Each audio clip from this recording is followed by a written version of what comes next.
Bien. C'était la bataille finale. Kanji faisait face à un ennemi beaucoup plus fort qu'auparavant, alors que les épées s'entrechoquaient dans les airs. L'attention de Kanji était concentrée uniquement sur ses ennemis. Mais à ce moment-là, quelque chose s'est produit auquel personne ne s'attendait. Une épée a blessé profondément le genou de Kanji. Il ressentit une douleur dans tout son corps. La force de ses genoux s'évanouit rapidement. Dès lors, la guerre de Kanji prit fin. Agenouillé, sa fierté tomba au sol avec son corps. Cette blessure s'était non seulement dissipée, mais son âme était aussi profondément blessée. Kanji fut renversé sur le champ de bataille. À ce moment-là, c'était comme si le monde entier s'était arrêté. Le guerrier le plus puissant de Zagala ne sera plus jamais le même. Pour lui, cette blessure était une fin irréversible. Peut-être que Kanji avait une blessure, mais la véritable blessure s'est produite à son retour au village. À chaque pas qu'il faisait, il ressentait plus profondément la douleur de la solitude et de l'impuissance. Son peuple ne le regardait plus de la même façon. L'homme qui était accueilli comme un héros regardait désormais son peuple avec des yeux compatissants et distants. Il n'était plus aussi fort qu'avant. Tout le monde voyait qu'il était infirme, mais personne ne l'a vu se battre héroïquement, se battre pour l'avenir de son peuple. Ses mains, qui autrefois applaudissaient mon nom, me regardent maintenant avec pitié. Que m'est-il arrivé? Est-ce que tout a tellement changé? Mais la véritable blessure était cachée dans les yeux de la femme qu'il aimait. Le cœur de Kanji appartenait à Sefu. Elle rêvait depuis longtemps d'un avenir avec lui. Mais voyant Kanji blessé, Sefu le regarda avec des yeux de pitié, pas d'amour. Cela brisa le monde de Kanji. Au fil du temps, Sefu a commencé à s'éloigner de Kanji et Kanji a essayé de guérir, mais cela n'a servi à rien. Au fil des jours, Sefu devenait de plus en plus distant. Il ne parlait presque plus à Kanji. Un jour, Sefu vint à Kanji. Kanji, tu étais autrefois un homme puissant, mais maintenant, tu n'es plus le même. Nous ne pouvons pas construire notre avenir ainsi. Il a dit que c'était fini pour moi et il est parti. Sefu ne l'aimait pas vraiment, mais le fait qu'il soit fort et invincible a mis fin à son amour et à son affection. Peu de temps après, Sefu épousa le riche marchand du village. Pour Kanji, ce moment était pire que la mort. La femme qui avait tout autrefois était désormais avec quelqu'un d'autre et lui appartenait. Sefu, la femme à qui j'avais autrefois consacré et mon cœur, est désormais avec quelqu'un d'autre. Il a dit que plus rien ne m'appartenait dans ce village et a décidé de quitter son village. Kanji avait perdu la femme qu'il aimait et son ancienne vie. Ce village lui était devenu étranger. Il n'y avait plus de foyer ni de but ici. Rien de ce qu'il regardait ne lui appartenait. Il décide donc de quitter son village. La terre qu'il avait protégée pendant des années lui était désormais un village étranger. Il a quitté son village dans la solitude. Il traversa des montagnes et des collines, et lorsqu'il s'arrêta pour se reposer un moment, le chemin de Kanji croisa celui d'un sage. Le sage remarqua immédiatement la douleur à l'intérieur de Kanji. Il ne lui proposa qu'une seule solution pour que son âme et son corps renaissent. Il lui fallait se rendre au cœur du volcan, pénétrer dans la lave sacrée et y passer une nuit.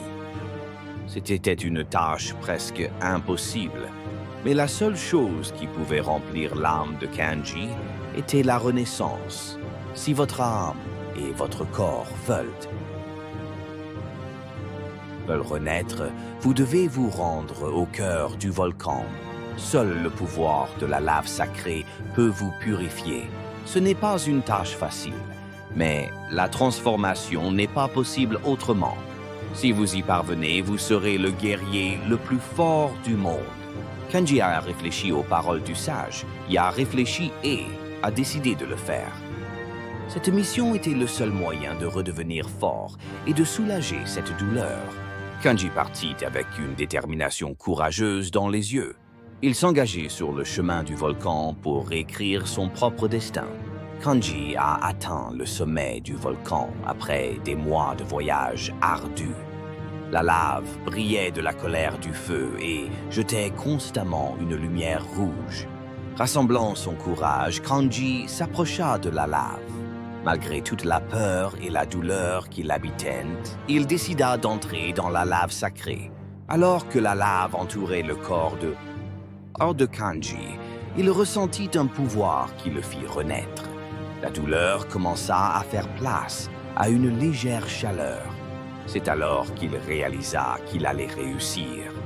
Après cette nuit difficile, Kanji sortit de la lave très fort et solide, sans aucune trace de ses anciennes blessures. Non seulement son corps, mais aussi son âme et son esprit furent purifiés et fortifiés. Kanji entreprit de retourner dans son village. Cependant, cette fois, il revint non pas en héros, mais en guerrier à la fois fort et sage. Les gens du village ou son ex-amante n'avaient plus d'importance pour lui. C'était un leader qui renaissait et retrouvait sa paix intérieure. En tant qu'homme qui a réécrit son propre destin, il apporterait un nouvel espoir au village de Zagala. Et en rentrant dans son village, il a vu que ses ennemis se préparaient à attaquer son village. Il a appris qu'ils attaqueraient le lendemain et a immédiatement commencé à faire des plans. Il commença à fabriquer des lances à partir des branches d'arbres qu'il trouva et installa des pièges sur les routes où viendrait l'ennemi, dans le but de les neutraliser avant qu'ils n'entrent dans le village. Le lendemain, les ennemis sont passés à l'action pour attaquer le village. Les habitants du village et les soldats ont vu leurs ennemis arriver de loin et ont fait retentir le corps de guerre. Mais l'ennemi était trop nombreux et ils n'avaient ni soldats ni armes en nombre suffisant pour le faire. Vaincre l'ennemi. Dès que leurs espoirs furent perdus, ils virent que leurs ennemis s'enfuyaient et étaient pris dans des pièges. À ce moment-là, quelqu'un apparut derrière leurs ennemis. Le peuple tout entier était étonné. Leurs ennemis étaient invaincus un à un. Ce guerrier avait la force d'une armée. Face à ce courage, leurs ennemis ont dû battre en retraite et le seul guerrier venu de loin était Kanji, qui a quitté le village estropié il y a des mois. Le peuple tout entier était confus et cela leur était impossible. Le peuple a accueilli les guerriers héroïques.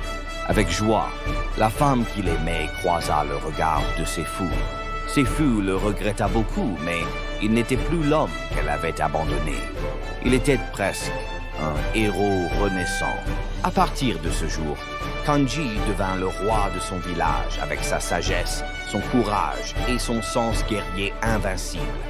Et son héroïsme fut évoqué pendant des années.